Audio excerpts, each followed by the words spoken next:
right, and we're back for another episode of the Deliberate Dropout. Thanks for joining us and listening today. Today's topic, a fun one, as always. Should you go to college if you're already having doubts? Lucho, start us off. Yeah, for sure. So, I mean, going to college in the first place, Mitchell, right? Like that's already a tough question. If you got the emotions involved now, you don't know whether to do it or not. You're second guessing yourself. That's probably that's probably your instinct telling you that you shouldn't. However, if you do have the doubts, I would recommend at least putting some type of strategy, some type of action plan, so you don't make the same mistake I did and you just dive right into the Mariana. What's the lowest? Mariana Trench? Yeah. It's somewhere in there. Yeah, Mariana Trench. But I don't know. What do you recommend? Should you strategize? I mean, that's what my instinct tells me now as I look at it from a more mature perspective.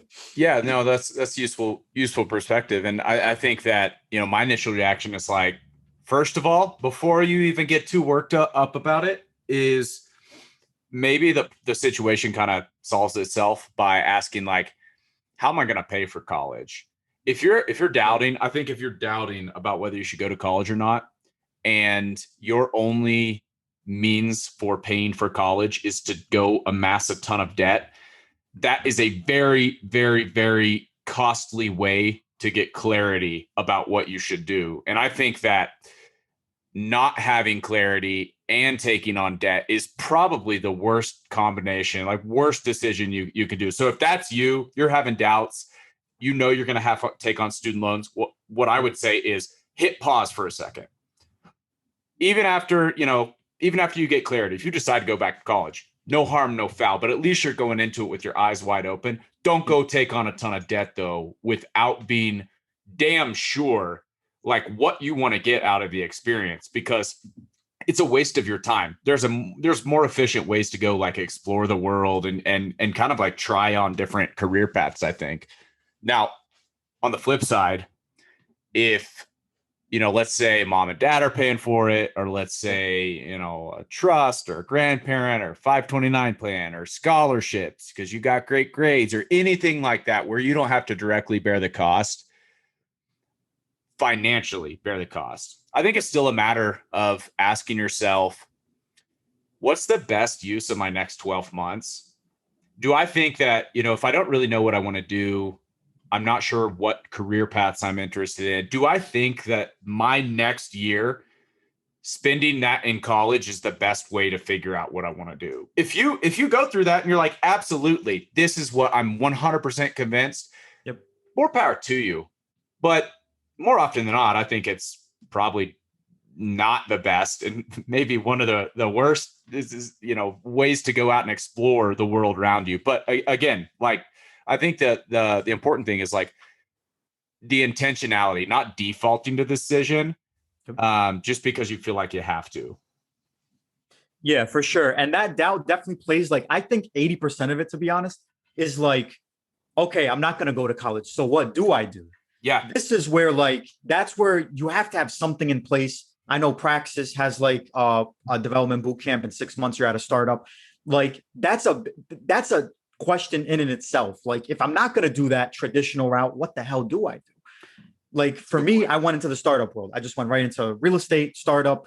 There's high income skills you can learn. And then like, I feel like another reason why younger kids are hesitant. Yeah. There is that social factor of college. Like, let's just call the elephant out in the room. Like, you're going to go to parties, you're going to meet people. There's frats, this, that. How would you overcome that? Like, to me, that seems like a pretty big, like, boulder right there too. Like, oh man, it's talking to a young kid for like, if you're talking to an 18-year-old, excited to dorm, excited to leave. I mean, I was excited about the social scene too when I went to college, but knowing what I know now, I think if I was 18-year-old me all over again, 17, 18-year-old me all over again, I was having doubts about like, I have no idea what I want to do with my life, whether college was paid for or not, or I had to take on debt. We'll put that on the shelf for a second. For me, it's if I was worried about missing out on the social scene, and that was kind of my FOMO that was driving me to be like, I don't really think I want to go to college, or I'm having doubts, but I don't want to miss out on that. I would say, fine, move to a college town. Move to the college town where you want to go to school, where all your friends are going. go get a job, go wait tables, go stack grocery, go get a job, go get a house, room with your friends. You go work for a year, get some real world experience. Hell, maybe even go attend a couple of classes. Schools don't even like check that if they're doing in-person schools, or, log on to one of the Zoom lectures that your friend's doing if it's a remote. But like, what you're doing is you're putting yourself in a position of more leverage, and you are trying things. You're running experiments in the real world. You're in the college town. You're getting all the same social, like true social benefits. People aren't going for the social experience in class, who they're meeting in class. They're going for who they're meeting outside of the classroom. You can go do all that. Yep. And instead of wasting your time by and I'll say wasting your time as in like you're pursuing something without a goal in mind because you don't know what it is. Yep. You're now investing your time. I'm getting some real world work experience. I'm gaining personal, professional, financial independence. I'm earning an income. I'm being productive versus just kind of feeling stuck. And, during that time, there are probably other things you can do to like make even better use of that year. But at least this way, you can check the social, the fear of missing out box off. And you can do that in a, much more productive way, I think. Bro, that's spot on, because like, I know when you're 18, like you want that social experience. You want to meet those people. That's definitely, I would probably do that myself. And like, it's all about like, this all goes back to the doubt. All my friends are going to college. I'm going to miss them out. Oh my gosh, what do I do? That's probably the most pragmatic way to go about it, to be honest. If you're not going to do that, you might as well find 2 or 3 other crazy entrepreneurs just like yourself. Go get a house by yourself in a similar, like 3 or 4 of you, go learn drop shipping. Yeah. Go learn e-commerce. Like that's the only 2 options I see, to be honest. Because otherwise, as an 18-year-old kid, the world's on top of you to go to college. All your friends are going, the social element's gone. At least get some type of income in, or at least go suffer together and try to break the freaking bank, like developing an app or something, Yeah. Or like go and just hustle for that first year. Okay. Yes. Go and hustle, save as much money as you can, save enough money to put 20% down on a house in a college town that has multiple rooms in it. Buy a house, even if you decide to go back to college year 2, year 3, like buy that house, rent it out to your friends now, where you can live rent free. They can pay your mortgage and maybe even make some income and pay for your tuition while you go back to college, if that's what you decide, or don't, but like make better use of that time. Like I guarantee going through the process of like, all right, I'm going to buy a house in a year so that I don't have to pay rent and for tuition if I'm going to go to school in a year. Going through that process alone, you're going to learn so many more valuable skills than the average, like, sitting in the average orientation classes that first year, in my opinion, especially if you're then going through and actually buying it, leasing it, managing a property. Now you got an investment property. Like you've learned some real life skills in that first year, as opposed to just like feeling stuck. Dude, absolutely. And you know what's crazy? I'm pretty sure if you live in the property, you probably only need 3.5% down, which is even like if you live in it. So like, to your point, go get an investment property. Like go live in it go have your friends pay their, like you said, like that's your asset at that point. You want to go to do whatever you want with that money. Money's not an issue at that point. You're 18. Like you got no kids. I would assume you have no kids if you're going to dorm in a university zone. But yeah, for sure. Like get some pragmatic real world experience, make money for sure. Yeah. And again, like those aren't the only ways to do it. But I think like part of the real kind of point here is that like get creative. Like you don't have to just default. If you don't know what you want to do, there's no shame in taking a year off.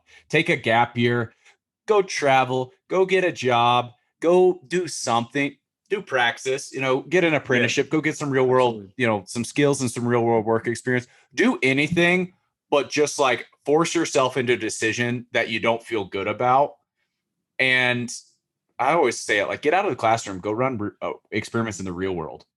Like that's the fastest way to go get clarity, because I think early on, so many people feel like I got to go get the degree. That's the thing they're aiming for. They're chasing. That's the thing they're chasing. Yeah. Yeah. And it's like, that's probably the wrong target for most people. What is maybe a better target is get some clarity. You don't have to have your whole life figured out, but get some clarity about like, what do I want to do for the next 12 months, for the next 3 years? Like, just get some clarity, and you don't have to go to college to do that. Yeah, for sure. For sure. Like if you have no vision, like as it says, no vision, you perish, or whatever that quote is. Like, yeah, you definitely need the clarity. Otherwise, you're just going to be running around. I know for me, when I didn't have clarity, I'm running around job to job, like just job hop. I don't really know what I want. I'm chasing the money. It's not a good feeling. Yeah. Go get clarity, pick an industry, go make that money, and then do a side hustle. If that's what you want to do. If not, go travel the world, whatever it may be. Yeah. How bad do you want it? How bad do you want to figure out like what it is you want to do? And like just go all in on figuring it out. Like figuring out it, again, not necessarily what you want to do for the rest of your life. What do you want to be when you grow up? But like figuring out, hey, what's the thing I'm most excited to work on for the next year, next couple of years? And until you have that, like don't sweat too much about, whether you should go to college or not. Go try and, get a little bit of clarity first. Yeah, for sure. All right, man. This has been an awesome episode. Thank you again for listening. If you're on YouTube, drop us a comment below. If you're on any of your other favorite podcast platforms, drop us a review. Thank you so much for listening. We'll be back again soon with another episode of The Deliberate Dropout.